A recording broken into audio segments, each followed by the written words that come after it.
Hi, Trevor here, reflecting on life through music. Welcome and thank you for stopping by.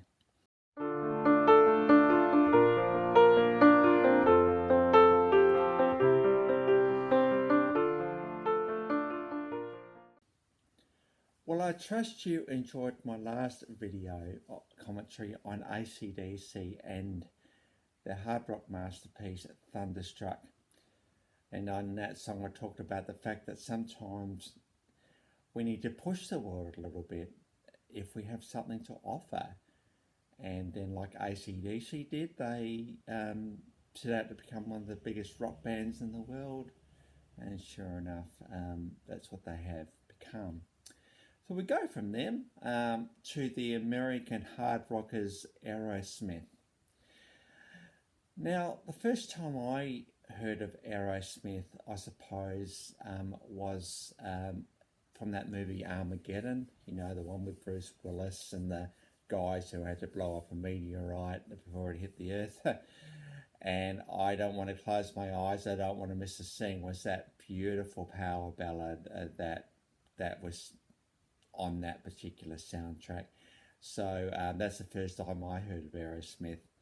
And I suppose I didn't really know much about them. In fact, I didn't even know that the song that I'm talking about today was one of theirs, because the first time I heard this particular song, if anybody out there knows the band Petra, their ex-lead singer Greg Folks covered this song in one of his albums, and so I thought it was one of his. Well, I was very, very wrong with that. So this song is an absolute classic. As I said a little while back, I'm continuing to go through a bit of an iconic song, iconic band series. Now, one of the other things I didn't realise about Aerosmith is that since 1970, they have sold over 150 million albums, which makes them probably the biggest hard rock band, the highest selling hard rock band in US history.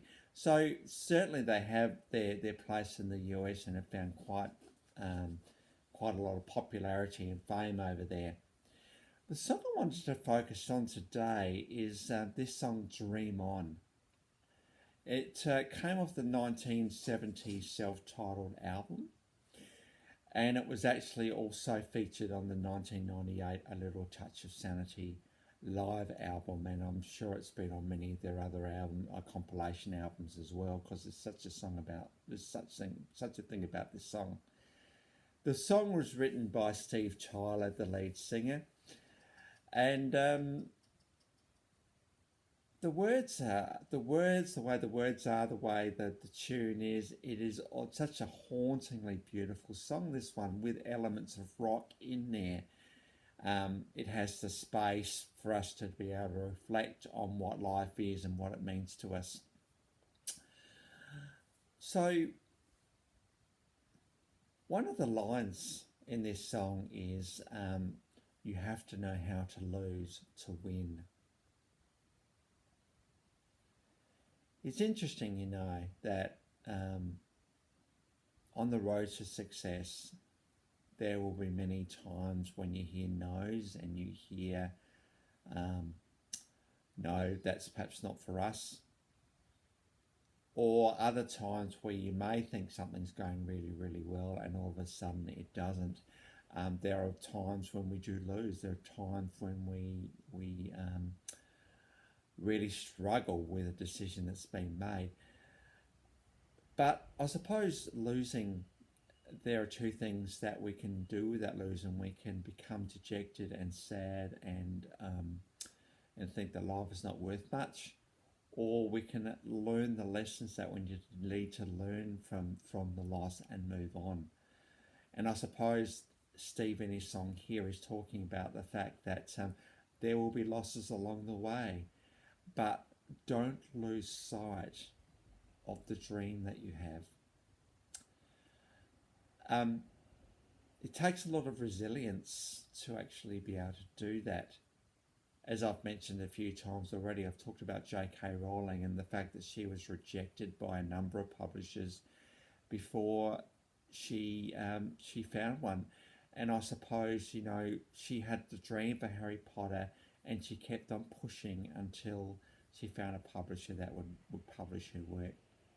That's what we're talking about here. We're talking about a mindset, we're talking about a resilience that instead of seeing a loss as a bad thing, you see it as a time and a way of growing. That's what this song is about. There's so much more to this song too, though. One of the lines at the start, I look in the mirror and I see the lines on my face getting clearer. That's what happens to our faces. We do start to get the wrinkles a little bit, but there's beauty in those wrinkles. I think it shows life experience, and it shows wisdom a little bit as well. And I think it's quite beautiful to be able to see that when we look in the mirror and we see everything that we've been through and everything we've gone through and the successes and failures and the whole thing, and we're still standing. There's something beautiful about seeing our true reflection and what experience has gone behind that true reflection. Life is full of opposites. We think about light and dark, for instance. We like the light because there is dark, and we like the dark because there is light. There's something beautiful about the night. There's also something beautiful about a beautiful day. We need both of those things in our life experience for life to kind of make sense. Winning and losing, you need to endure loss to know what it means to win and to celebrate that win. You think about sadness and happiness. Both of those things are part of our life experience. If we were to think that there is no sadness, well, we wouldn't celebrate the times of happiness. What is the purpose of sadness, though? I think the movie Inside Out really articulated this one so well. This is the Disney Pixar movie about the inner workings of a girl's mind and her emotions, and we had the joy character, and we had the anger character, and we had the whatever character. We also had sadness, and sadness was the thing. Sadness was the character that broke through that story. Because sadness can sit down with someone and listen. Joy is a character that will just say, oh, come on, let's get over it, let's go with it, let's go for it. Sometimes we need someone just to sit and listen and to share the experience with us. That's where sadness and empathy are really, really powerful. Obviously, if we think about opposites further, cold and warm, how nice it is to be able to warm up when we're cold. That's a really, really cool thing. Rain and sunshine. We love a beautiful sunny day, but rain brings life. And there is, and even think about age, like the old and the young. The young are exuberant and excited and all the rest, whereas the aged, older people have experience and wisdom. There's balance between these two sets of opposites, and I think if we were just wanting to look at the positive and the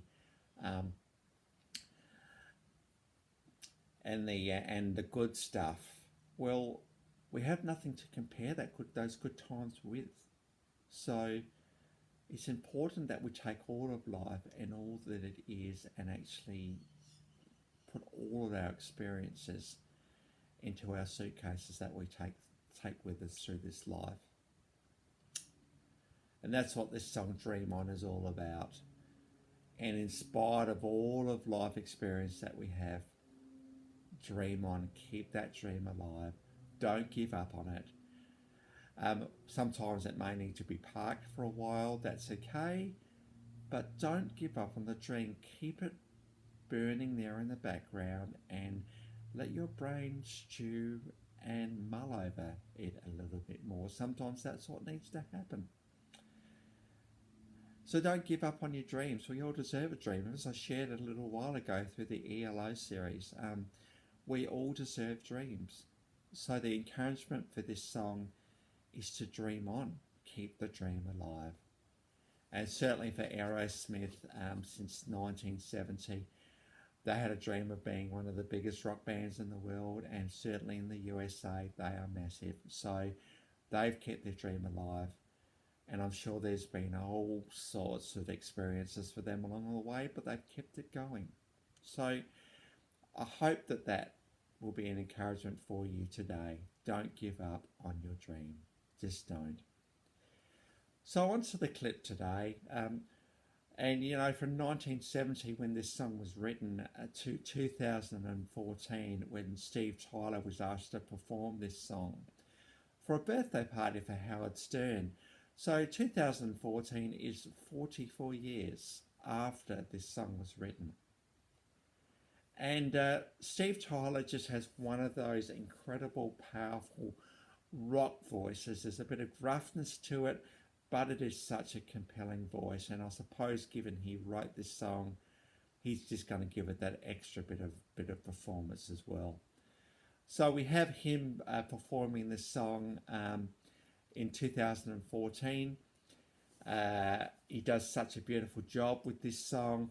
And then a little bit later in the track, we see Slash, who of course was the lead guitarist from Guns N' Roses, come in and do the iconic lead guitar solo bits in this time. It starts off with a beautiful haunting quality and really rocks out by the end. And the crowd's really, really getting into it because I know they're seeing an iconic performance. So that's the clip from today. And I've also included my commentary from last time, AC/DC and Thunderstruck. So if you want to recap on that one, feel free. So that's it for today. If you like this video, I always say this at the end, give it the thumbs up, and I'd love you just to subscribe. That would be fantastic. I reflect on life through music. And there's certainly a lot of content to come, so feel free to subscribe and click the little bell and select all. I post about 2 to 3 times a week, so I'll leave that one with you. So that's it for today. Next time I'm going to go on to the soft rock duo of Air Supply with a couple of their iconic songs. So until next time, I'll catch you around.